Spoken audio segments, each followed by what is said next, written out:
Voici la lecture de la Bible.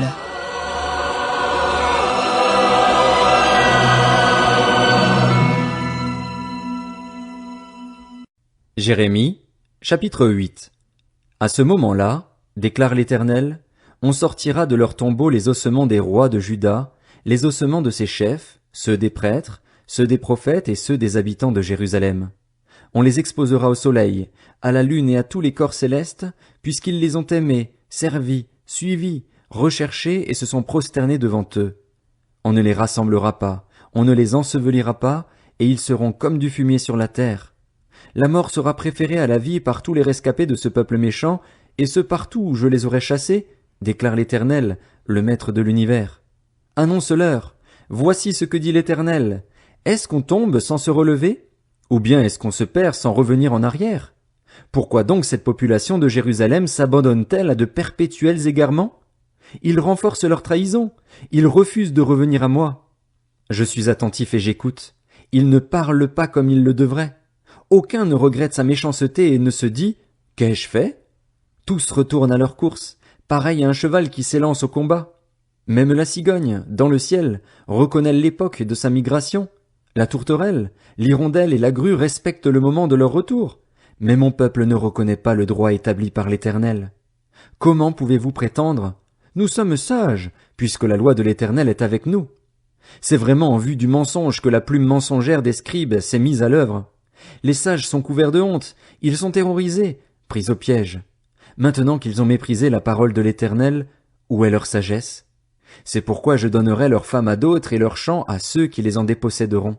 Oui, du plus petit au plus grand, tous sont assoiffés de profit. Depuis le prophète jusqu'au prêtre, tous pratiquent le mensonge. Ils remédient superficiellement au désastre de la fille de mon peuple. Tout va bien, disent-ils, mais rien ne va. Ils devraient être couverts de honte parce qu'ils ont commis des horreurs, mais ils ne rougissent même pas, ils ne connaissent même pas la honte. C'est pourquoi ils tomberont avec ceux qui tombent. Quand le moment sera venu d'intervenir contre eux, ils trébucheront, dit l'Éternel. Je veux en finir avec eux, déclare l'Éternel. Il n'y a plus de raisins à la vigne, plus de figues au figuier, et les feuilles se flétrissent. Ils sont passés à côté de ce que je leur avais donné. Pourquoi restons-nous assis? Rassemblez-vous et rendons-nous dans les villes fortifiées, et là nous mourrons. En effet, l'Éternel, notre Dieu, nous fait mourir, il nous fait boire de l'eau empoisonnée, parce que nous avons péché contre lui. Nous espérions la paix et rien de bon n'arrive, une période de guérison, et voici la terreur. Le souffle de ses chevaux se fait entendre du côté de Dan.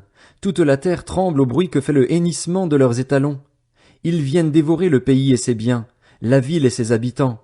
Oui, je vais vous envoyer des serpents, des vipères que personne ne peut charmer, et ils vous mordront, déclare l'Éternel. Je voudrais soulager ma douleur, la souffrance de mon cœur me pèse. Voici que les cris de la fille de mon peuple retentissent sur une terre lointaine. L'Éternel n'est-il plus à Sion? N'a-t-elle plus son roi au milieu d'elle? Pourquoi m'ont-ils irrité par leurs sculptures sacrées, par des idoles sans consistance qui viennent d'ailleurs? La moisson est passée, l'été est fini, et nous ne sommes pas sauvés. Je suis brisé à cause du désastre qui touche la fille de mon peuple. Je suis dans le deuil, l'affolement s'est emparé de moi. N'y a-t-il pas de baume en Galaad? N'y a-t-il pas de médecin là-bas? Pourquoi donc la guérison de la fille de mon peuple n'intervient-elle pas? Si seulement ma tête était remplie d'eau et mes yeux une source de larmes, je pourrais pleurer jour et nuit les morts de la fille de mon peuple.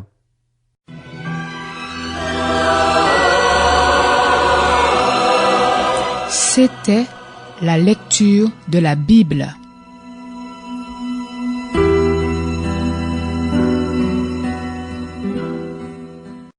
Jérémie, chapitre 9. Si seulement j'avais dans le désert un campement de nomades, je pourrais abandonner mon peuple, je pourrais m'en éloigner. En effet, ce sont tous des adultères, une bande de traîtres. Ils ont la langue tendue comme un arc et lancent le mensonge. Ce n'est pas grâce à la vérité qu'ils sont puissants dans le pays, car ils commettent mal sur mal, et moi, ils ne me connaissent pas, déclare l'Éternel. Que chacun se méfie de son ami. Ne faites pas confiance à vos frères.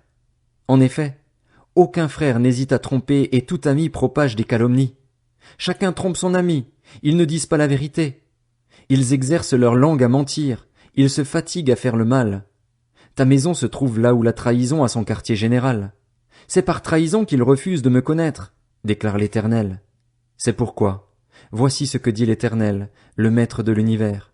Je vais les fondre, je vais les mettre à l'épreuve. En effet, comment agir vis-à-vis de la fille de mon peuple? Leur langue est une flèche meurtrière, ils ne parlent que pour trahir.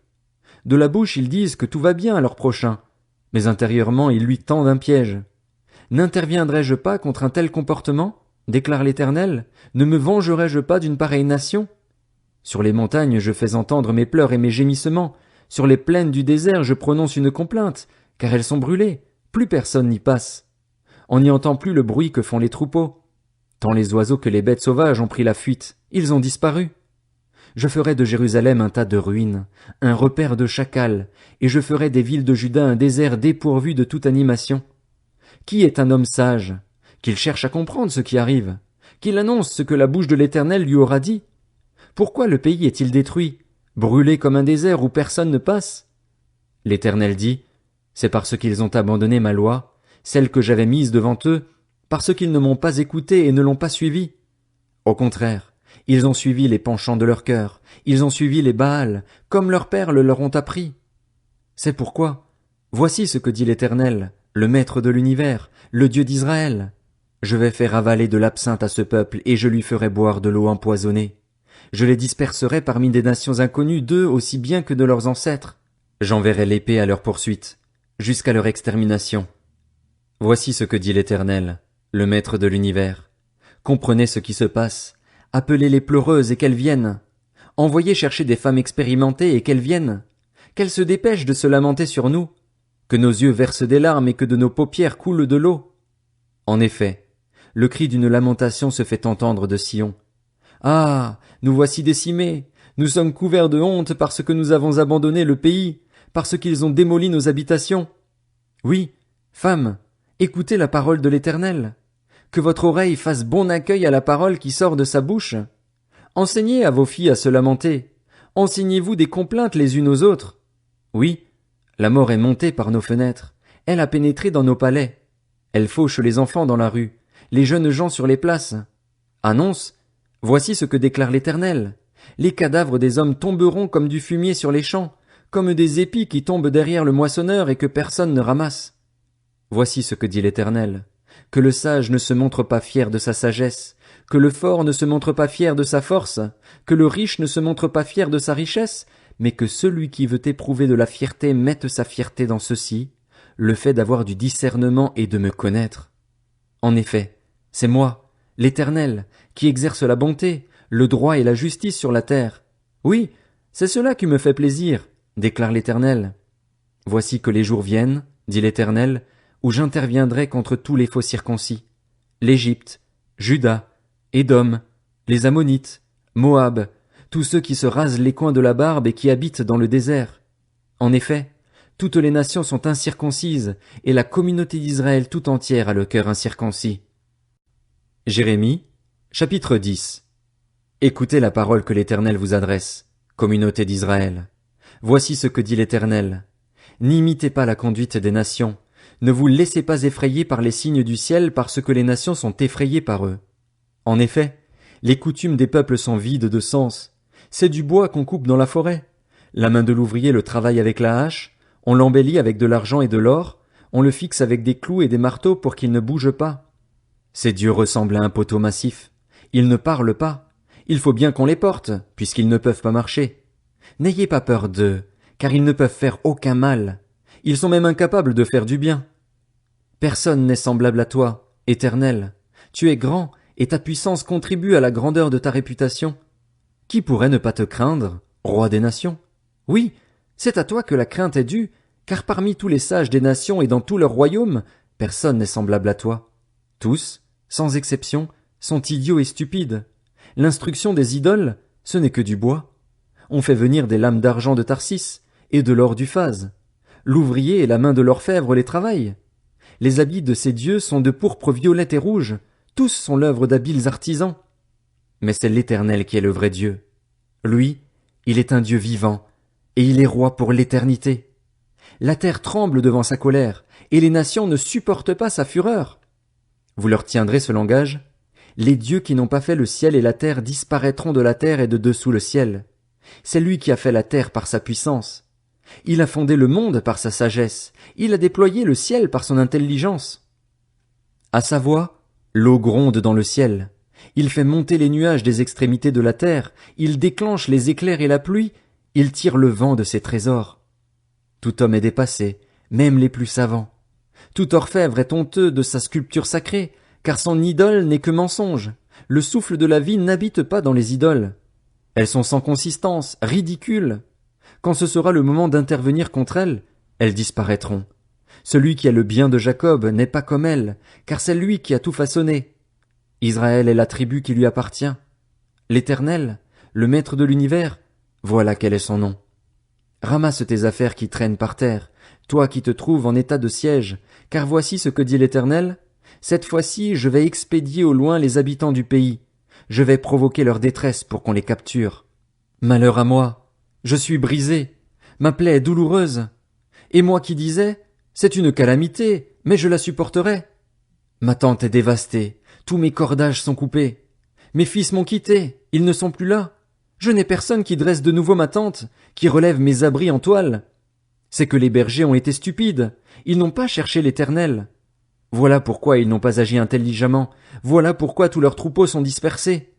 C'est le bruit d'une rumeur, elle arrive, c'est un grand tremblement qui vient du pays du Nord pour réduire les villes de Juda en un désert, en un repère de chacals.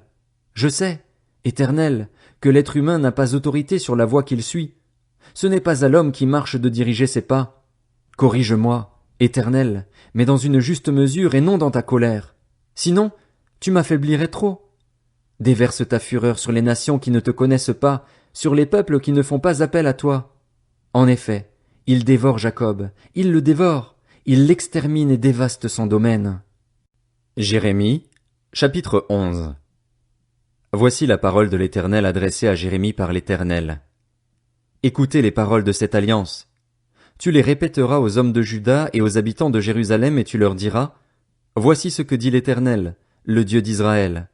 Maudit soit l'homme qui n'écoute pas les paroles de cette alliance, celle que j'ai prescrite à vos ancêtres le jour où je les ai fait sortir d'Égypte, de la fournaise où l'on fait fondre le fer, en disant, écoutez ma voix et faites tout ce que je vous ordonnerai, alors vous serez mon peuple et je serai votre Dieu. Ainsi, j'accomplirai le serment que j'ai fait à vos ancêtres de leur donner un pays où coule le lait et le miel comme, vous pouvez le constater, c'est le cas aujourd'hui. J'ai répondu, Amen, Éternel. L'Éternel m'a dit, proclame toutes ces paroles dans les villes de Juda et dans les rues de Jérusalem. Écoutez les paroles de cette alliance et mettez-les en pratique. En effet, j'ai plus qu'assez averti vos ancêtres, depuis le jour où je les ai fait sortir d'Égypte jusqu'à aujourd'hui. Je les ai avertis inlassablement en disant, écoutez ma voix. Mais ils n'ont pas écouté, ils n'ont pas tendu l'oreille. Ils ont persévéré, chacun, dans les penchants de leur cœur mauvais. Alors j'ai fait en sorte que toutes les paroles de cette alliance s'accomplissent contre eux, ces paroles que je leur avais ordonné de mettre en pratique et qu'ils n'ont pas mises en pratique. L'Éternel m'a dit, il y a une conspiration chez les hommes de Juda et les habitants de Jérusalem. Ils sont retournés aux fautes de leurs ancêtres, qui ont refusé d'écouter mes paroles et qui ont suivi d'autres dieux pour les servir. La communauté d'Israël et celle de Juda ont violé mon alliance, celle que j'avais conclue avec leurs ancêtres. C'est pourquoi, voici ce que dit l'Éternel, je vais faire venir sur eux un malheur dont ils ne pourront s'extirper. Ils crieront vers moi, et je ne les écouterai pas. Alors les villes de Juda et les habitants de Jérusalem iront crier vers les dieux en l'honneur desquels ils font brûler de l'encens, mais ceux-ci ne les sauveront absolument pas quand ils seront dans le malheur. Oui, tu as autant de dieux que de villes, Juda. Et autant Jérusalem a de rues, autant vous avez dressé d'autels dédiés à la honte, d'autels pour faire brûler de l'encens en l'honneur de Baal. Quant à toi, n'intercède pas pour ce peuple, ne fais entendre ni supplication ni prière pour eux, parce que je n'écouterai pas quand ils feront appel à moi à cause de leur malheur. Que viendrait faire mon bien-aimé dans mon temple, alors qu'on s'y livre à de nombreuses manigances? Qu'on enlève la viande sacrée de chez toi, puisque c'est quand tu fais le mal que tu éprouves de la joie. Olivier verdoyant, magnifique par l'allure de son fruit, voilà le nom que l'Éternel t'avait donné. Dans un grand fracas, il lui a mis le feu, et ses branches ne valent plus rien. L'Éternel, le maître de l'univers, celui qui t'a planté, appelle le malheur sur toi à cause du mal que la communauté d'Israël et celle de Juda se sont faites en m'irritant, en faisant brûler de l'encens en l'honneur de Baal. L'Éternel me l'a fait savoir, et je l'ai su. À ce moment-là, tu m'as fait voir leurs agissements. J'étais comme un agneau confiant qu'on conduit à l'abattoir. J'ignorais les projets qu'ils avaient formés contre moi. Détruisons l'arbre avec son fruit. Supprimons-le de la terre des vivants et qu'on ne se souvienne plus de son nom. Mais l'Éternel, le Maître de l'univers, est un juste juge qui examine les reins et les cœurs. Je verrai ta vengeance s'exercer contre eux, car c'est à toi que j'ai confié ma cause. C'est pourquoi, voici ce que dit l'Éternel au sujet des habitants d'Anathoth qui en veulent à ta vie et qui disent: Ne prophétise pas au nom de l'Éternel, sinon tu mourras de nos mains. Voici ce que dit l'Éternel, le Maître de l'univers. Je vais intervenir contre eux. Les jeunes hommes mourront par l'épée, leurs fils et leurs filles mourront par la famine. Il n'y aura aucun survivant, car je ferai venir le malheur sur les habitants d'Anathoth l'année où j'interviendrai contre eux.